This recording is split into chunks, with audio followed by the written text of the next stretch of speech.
2011లో Steve jobs Apple పగ్గాలను అప్పగించినప్పుడు ప్రపంచమంతా సందేహించింది. కానీ Tim cook ఆ సందేహాలన్నింటినీ చెరిపేశారు.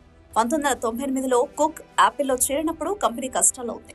కానీ ఆపరేషన్స్ టీమ్ ను సరైన దిశలో నడిపించడానికి జాబ్స్ ఆయన్ని నియమించారు. 2005 నుండి 2011 వరకు చీఫ్ ఆపరేటింగ్ ఆఫీసర్ గా ఐప్యాడ్, ఐఫోన్ లాంటి విప్లవాత్మక ఉత్పత్తులకు గ్లోబల్ సప్లై చైన్ ను బలోపేతం చేయడంలో కుక్ పాత్ర అపారం.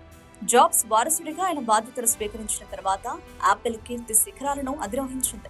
కుక్ నాయకత్వంలోనే యాపిల్ వాచ్, ఎయిర్ పాడ్లు, M1 సిలికాన్ చిప్లు, అత్యంత అడ్వాన్స్డ్ యాపిల్ విజన్ ప్రో లాంటి సరికొత్త ప్రాడక్టులు ప్రపంచానికి పరిచయం అయ్యాయి. ముఖ్యంగా iCloud, Apple music, app store వంటి సర్వీసులు బిజినెస్ లను విస్తరించి యాపిల్ ను $3 ట్రిలియన్ విలువ దాటిన మొట్టమొదటి కంపెనీగా మార్చారు. కానీ ఇప్పుడు రిటైర్మెంట్ సమయం ఆసన్నమైంది. కుక్ తర్వాత యాపిల్ బాధ్యతలు ఎవరు చేపడతారనే దానిపై సర్వత్రా ఆసక్తి నెలకొంది. జాన్ టెన్నస్ ప్రస్తుతం యాపిల్లో hardware engineering senior vice president గా ఉన్నారు.